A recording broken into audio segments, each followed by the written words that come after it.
Kata pakalima. Mano kara fukulu. Police station mandi kasate o sate ndem boyta abere. Hani station kilim mawi. That is deliberate. Abele nyomoy.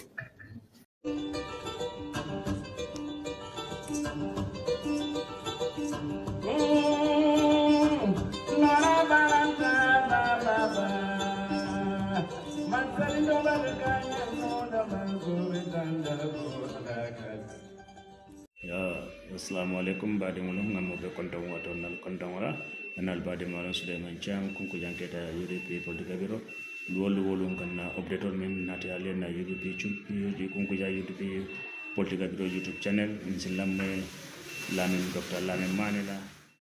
Right, thank you very much, Deputy Party Leader and Deputy Secretary General of the UDP. Before thanking the press, I would like to take the opportunity to express our appreciation to all the members of the senior management of the party here present. Aji Yamundao J. Yabo, and of course starting with Aji Yamseka and then Aji Yamundao J. Yabo. We have Zainab Ghanim, Binta Toure, Larry Sise, Aji Yakumba Jaite, our brother Mansandao from Banjul, Joko and Haji, and all the members of Fatujane, everybody in this hall. We say thank you to you all for honoring our invitation. To the media fraternity, we say to you thank you as usual. Anytime we call you to a press conference, you are present in large numbers and you're here with us to accompany us. We really appreciate your presence, so thank you all very much. Today's press conference is initiated by the party to respond to Seedy Njie's frivolous accusations. The accusations are leveled at the UDP. And as Aji Yam said, for somebody who is supposed to be an honorable member of the House, it's a very dishonorable attitude that he had. Seedy Njie, this is the gentleman who from the time he was a student has been selling off the Gambian youth to a dictatorship with Jammeh. He was with Jammeh, and he was a sellout for the Gambian youth during his presence at the side of Jammeh. Eventually, Jammeh, to reward his sycophancy, Jammeh promoted him and made him a a nominated member of parliament.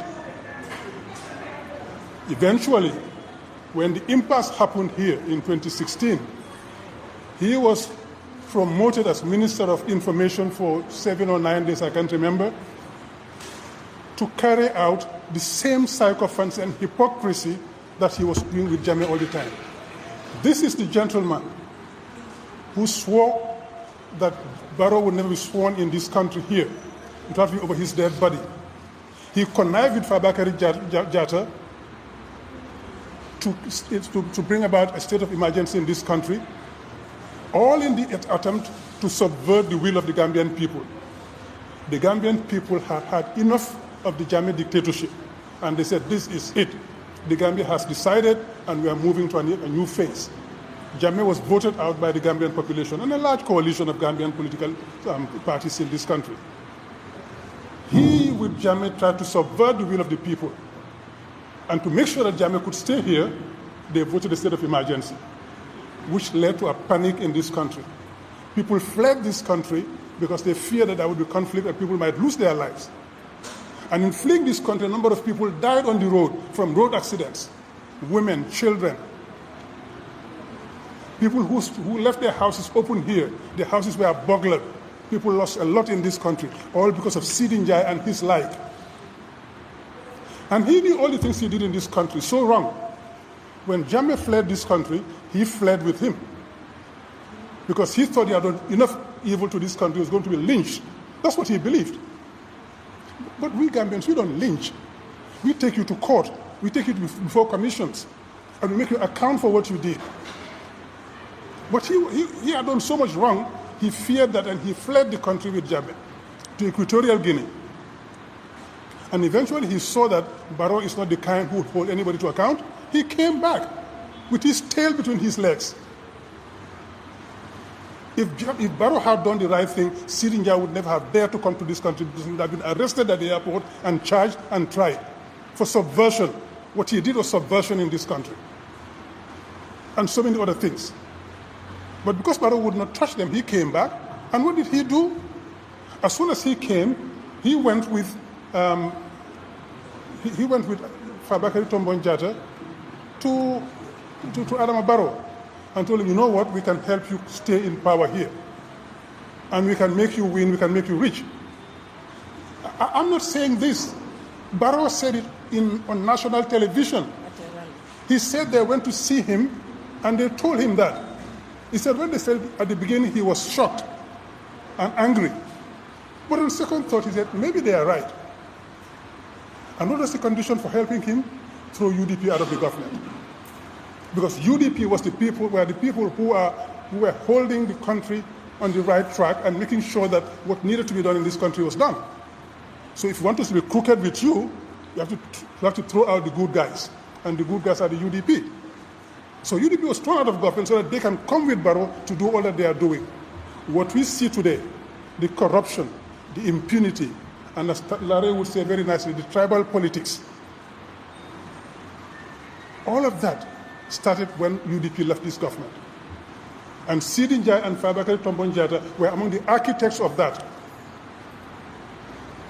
Seedy Njie, this is the guy who a few months ago, towards the end of last year, stopped the construction of a maternity ward in Nyanija, simply because his name and NPP's name was not on it.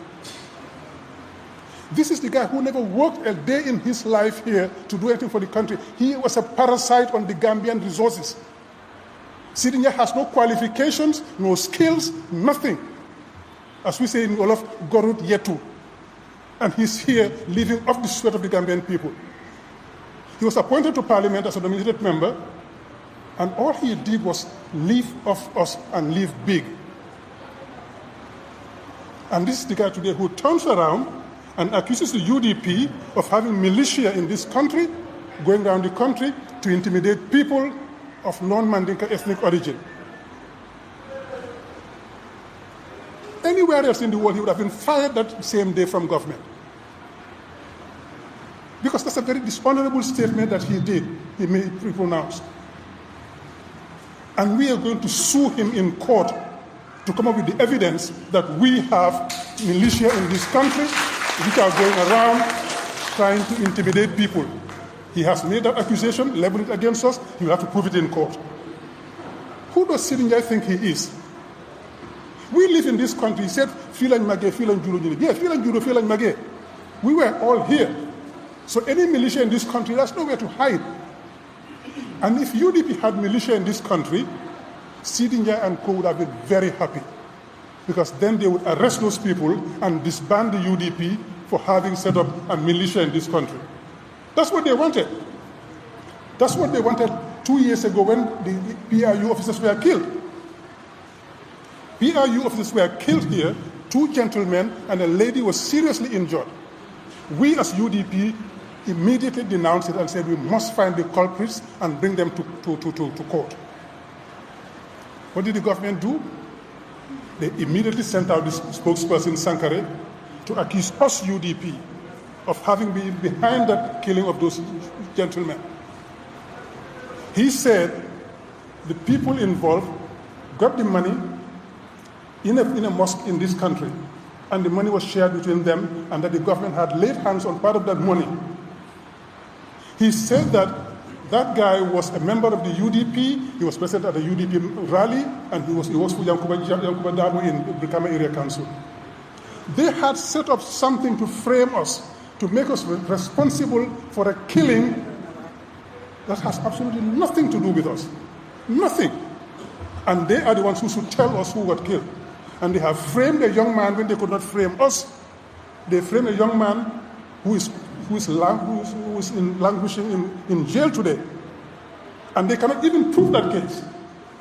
The objective then was again to tarnish the image of the UDP, have people arrested, and have the party disbanded. Because they know that they cannot win free, fair, and transparent elections in this country anymore.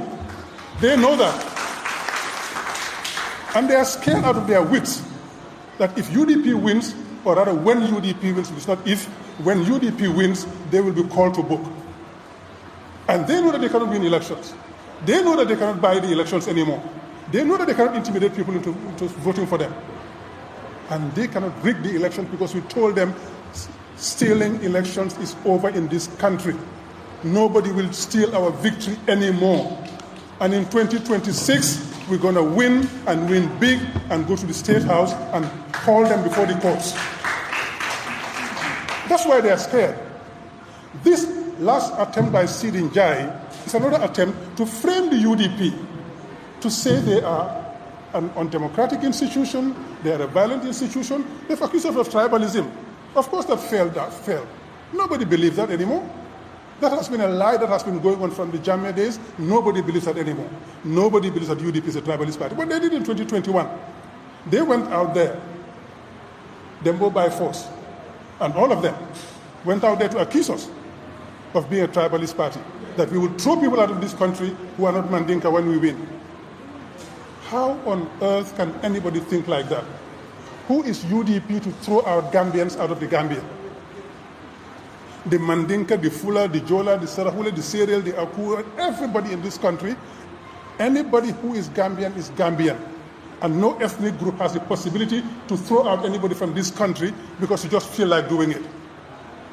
We have lived in this country in peace and harmony. We have coexisted peacefully. We are very courteous people. We marry into these different tribes. We live together. We go to each other's funerals, each other's naming ceremonies, etc. We are a community and a nation. And UDP is trying to build a nation of Gambians, not a conglomeration of tribes. And that is what Barrow and Youth and NPP are trying to do. Build a conglomeration of tribes. Today you invite the Mandinkas, tomorrow is the Wolofs, tomorrow is the Jolas, the Fula, the Sarahul. No. Gambia should have the Gambian. Our ethnic origins are important to all of us, but those factors should be something to make us better, not to divide us. What I bring as a Mandinka, what Ajiyam brings as a Wolof and Pearl, what Zainab brings in, what Binta brings in, what Larry brings in, etc. Our different ethnic origins, that diversity is supposed to make us better and stronger, not weaker. But they are trying to weaponize that to divide us because they think they can divide us and rule us. And while we are fighting amongst ourselves, they are robbing us blind. So they can continue with corruption and we keep fighting amongst ourselves. No, that's over in this country. So Seedy Njie, what you're trying to do will not prosper. We will not let you. We will not let you because this country is not for sale and this country is not for burning. You guys go out, then tell me. You're not going to burn this country. You're not going to spill blood in this country. The Sabali said they'll spill blood if that's what is required for Barrow to stay in power. As I said, Jammeh is the same ilk. Jammeh Barrow is the same thing. He said they will spill blood if that's what's required for Barrow to stay in power. Seedy Njie is accused of having militia in this country. And that is an attempt to frame us. Next thing they will do, they will set up a militia somewhere and say these are UDP guys and they're carrying arms, we go after UDP. We warn all of you. And we warn the Gambians. Anybody who falls for that will come for you together with Seedy Njie. We do not have militia. We do not use guns. We do not use knives. We do not use cutlasses. We use the ballot box to change this country. We follow the rule of law. That is what Usainu Dabo has taught us. Obey the law. Respect the law. Our only arm that we use is the law of the Gambia. So we don't go for physical violence, not even verbal violence. That is them, and that is on them. So we will not let this go. So if you set up a militia and try to accuse us, we'll come after you in the courts. Because that's probably what you're trying to do, so that you can accuse us and try to arrest our people or disband. It will not happen. We said never again in 2016. And we mean never again. And we're going to fight for this country. We will not spill blood. We will not burn the country down. We will not follow you in your tragic situation. The Gambia is for the Gambians, and we'll fight to make it livable and enjoyable for all the Gambians. So Seedy Njie, we have you in our sights. And when we say we have you in our sights, we're watching you. We're not coming after you physical violence, no. But we watch you and we'll follow you and we'll sue you all the way. That's what we want to tell everybody today, starting with Seedy Njie, because this trend has been in the UNPP forever. At one point, it's Hamad Ba, it's Debo by force, it's Seedy Njie. Seedy Njie, Barrow himself, when he said that he will have to wait and see that Ousainou Darboe is dead. He had a contract to have Ousainou Darboe killed so he can wash his hands over his grave and then go and step down. That's the head of state, for God's sake, saying that kind of thing. Who do we have at the head of this country? The head of state says that. The deputy speaker says this. The national president or whatever it is, they go by force says what he says. Ahmad Ba says all the wrong things they say. And Minister Saba. Who are we having at the head of this country? Gambia, we need to change this leadership.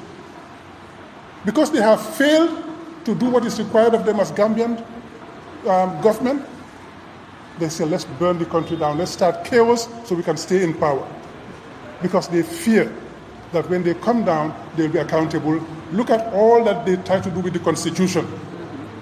So that they would just stay there, and when they come out of power, they will not be accountable, they cannot be pursued in court, they cannot be prosecuted, there can be no commissions against them. Then they can just steal as much as they want, and we have nothing, no recourse against them. And we say, you're not getting away with that.